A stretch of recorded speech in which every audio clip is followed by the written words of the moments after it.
Imagine se um ministro do Supremo Tribunal Federal falasse uma coisa e poucos anos depois fizesse exatamente o oposto daquilo que ele mesmo disse. É hora de desmascarar Alexandre de Moraes. Desde até antes da Constituição do Império de 1824, o sentido usual da imunidade parlamentar processual em relação à prisão é claro: somente permitir o afastamento do parlamentar do exercício de seu mandato conferido pelo povo em uma única hipótese: prisão em flagrante delito por crime inafiançável.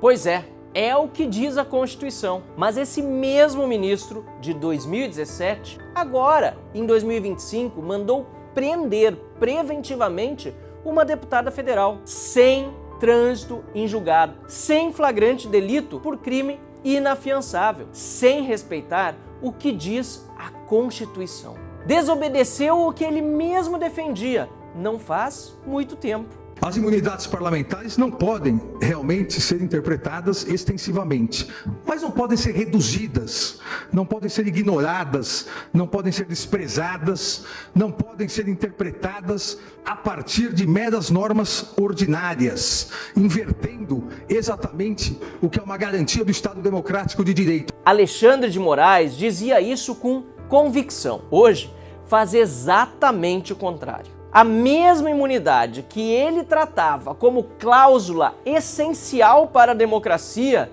ele agora ignora. Pior, ataca e viola, como se nunca tivesse sido escrito uma linha por ele a respeito disso, ou mesmo como se ele nunca tivesse dito uma palavra sobre esse assunto. Como também lembra outro importantíssimo autor norte-americano, Roscoe Pond, não há e não pode haver poder sem limites, nem mesmo o Supremo Tribunal Federal. Nem mesmo o Supremo Tribunal Federal. Que a democracia não permite que seus agentes disponham de poder absoluto e sejam como os imperadores romanos orientais, isentos das leis. São palavras do próprio ministro Alexandre de Moraes. O que mudou em apenas poucos anos, que não havia mudado antes em milênios, hoje é ele que age como se fosse um imperador romano, como se nada pudesse limitá-lo, nem a Constituição, nem o parlamento. E Alexandre de Moraes ainda se diverte com a adulação dos pares e também da esquerda brasileira. Repito, o que foi que de fato mudou nesse período?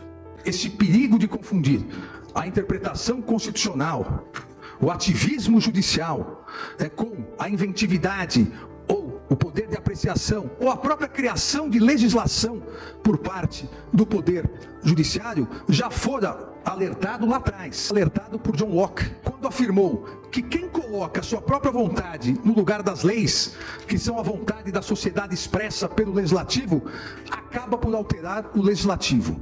E todo aquele que introduzir novas leis sem ter sido autorizado pela escolha fundamental da sociedade e dessa maneira subverte as antigas leis, renega e derruba o poder pela qual foram elaboradas e desse modo acaba por estabelecer um novo poder legislativo. E o que Moraes e seus pares do Supremo fazem hoje? Ativismo judicial. Usurpação das funções do Poder Legislativo. Moraes e seus colegas no Supremo Tribunal Federal substituem em decisões monocráticas e colegiadas todos os dias, com a tinta de suas próprias canetas, o Congresso eleito democraticamente. Alexandre de Moraes criou a sua própria Constituição, regras, punições e censuras. Tudo por vontade própria, contra o que decidiu o Poder Legislativo. Exatamente como Locke alertou. Subvertem as leis a ponto de renegar e derrubar o Poder Legislativo, ferindo de morte a democracia representativa. O objetivo da separação de poderes não é evitar atrito, mas garantir o povo contra a autocracia, por meio de atrito inevitável, isso sim, resultante da distribuição dos poderes governamentais entre três departamentos, legislativo, executivo e judiciário, atritos que costumeiramente ocorrem e por isso cada um dos três poderes tem as suas garantias, as suas imunidades. Impedir, ainda o Justice Brandeis, impedir a autocracia de qualquer dos poderes, inclusive do poder judiciário, possibilita controlar os atos dos que manejam o poder governamental de maneira razoável, não arbitrária, não desarrazoada. E é por isso que há imunidade parlamentar. Justamente por isso, para evitar que o exercício independente do mandato eletivo seja ameaçado, limitado ou até mesmo revogado por outro poder. E hoje, o que faz Alexandre de Moraes? Persegue parlamentares, corta seus salários, que são impenhoráveis para qualquer cidadão, sem nenhuma base legal. Alexandre de Moraes nega o direito à ampla defesa, a presunção da inocência, não dá acesso aos autos dos processos. Como eu mesmo sei, porque também nos casos em que o alvo da perseguição sou eu, não temos acesso integral aos processos. Determina a prisão preventiva de parlamentar em violação explícita ao texto constitucional. O próprio Alexandre de Moraes definiu em 2017 o que é abuso, o que é autocracia do Poder Judiciário, o que é ser arbitrário e desarrazoado. Agora, em 2025, ele pratica toda a violência institucional que ele mesmo definiu e que veementemente havia criticado lá em 2017.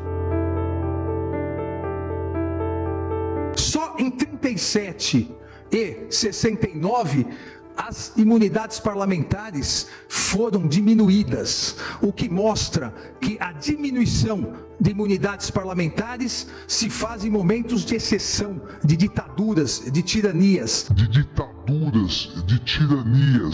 A fortaleza da democracia também é a fortaleza do poder legislativo. Ou seja, para o Alexandre de Moraes de 2017, o Alexandre de Moraes de 2025 é um ditador? Um tirano?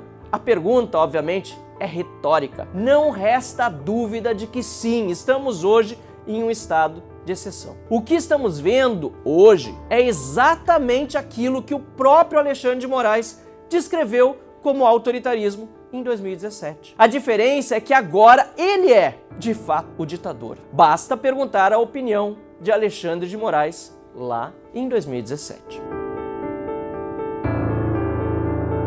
Os parlamentares, antes de condenados com trânsito em julgado após o devido processo legal, eles só podem ser afastados do seu mandato em uma hipótese: flagrante delito por crime inafiançável. E mesmo nessa hipótese, quem resolverá em 24 horas, se remetendo os autos à Câmara respectiva, é o próprio Congresso. E eu faço questão em insistir nisso. Não é uma norma isolada. A norma traz em si 400 anos agora de imunidades. Foram 400 anos de história ignorados, pisoteados. No caso de Carla Zambelli, mais uma vez Moraes ignorou a Câmara, mandou às favas o devido processo, rasgou a Constituição. E pior, com a ajuda do líder do PT na Câmara, Lindbergh Farias, e do Procurador-Geral da República, Paulo Gonet. Um colega deputado do PT atenta contra a imunidade parlamentar. E o fiscal da lei, o Procurador-Geral da República, pede a prisão ilegal, inconstitucional, de um membro do parlamento, desrespeitando a única hipótese de afastamento de mandato, lembrada por Moraes no seu julgado de 2017. É o consórcio Lula-STF a todo vapor.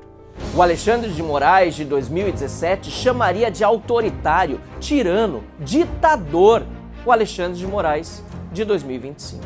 Alexandre de Moraes personifica tudo aquilo que ele mesmo dizia rejeitar. Não é apenas incoerência, nem apenas maldade ou perseguição política ilimitada contra quem ele pensa serem seus adversários pessoais. É mais do que isso, é traição aos princípios que ele prometeu defender. É um verdadeiro atentado ao Estado de Direito e à democracia. E sem dúvida nenhuma, um golpe de Estado já dado por Moraes e pelo Supremo Tribunal Federal no povo brasileiro. E esta não é apenas uma opinião, é a conclusão lógica baseada em Alexandre de Moraes, em seu voto no julgamento da ADI 5526 de outubro de 2017.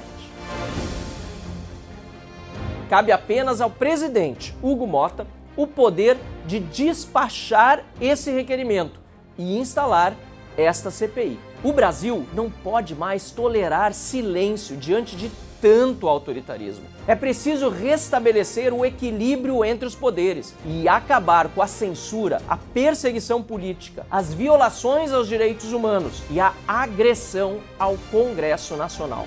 Compartilhe esse vídeo, denuncie, pressione.